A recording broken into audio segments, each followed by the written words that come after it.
இன்றைக்கி ஒரு சம்பவம் நடந்துச்சு. என்னென்னா, என்னுடைய யூடியூப் சேனல் ஏதோ பக் அப்படின்ற மாதிரி சொன்னான். என் மகன் பக்கு ஆயிடுச்சு அப்படின்ட்டு.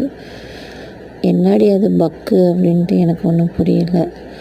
அதுக்கப்புறம் சேனல் ஒர்க்கே ஆகலை, எதுவும் அப்லோட் பண்ணுறதுக்கு எடிட் பண்ணவும் முடியாத மாதிரி ஆயிடுச்சு.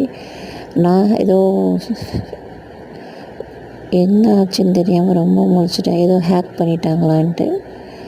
அப்புறம் என் பொண்ணு தான் அதை பார்த்துட்டு கம்ப்ளைண்ட் பண்ணிவிட்டு அப்புறம் கொஞ்சம் இப்போ சரியாக இருக்குது. நான் யூடியூப் சேனலில் எதுவுமே வீடியோ போட முடியாதுன்னு ரொம்ப ஃபீலாக இருந்துச்சு. இப்போ தான் சப்ஸ்கிரைபர் ஏறுறாங்கன்ட்டு.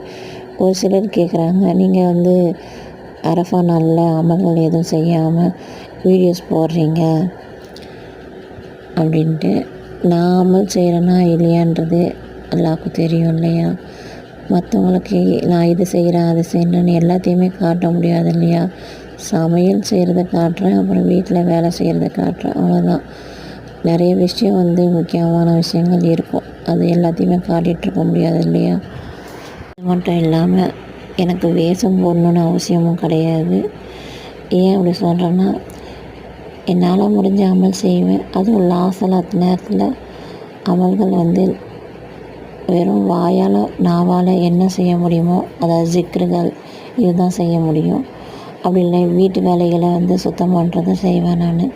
ஒரு சிலர் லாசலாத்தினாலே ஒரே படுத்த படிக்கையாக தூங்கிகிட்ருப்பாங்க. அந்த கேட்டகரி இல்லை நான். என்னால் முடிஞ்ச வேலையை நான் செஞ்சுக்கிட்டுருப்பேன். க்ளீனிங் ஒர்க் ஆகட்டும், எதுவாக இருந்தாலும் சரி.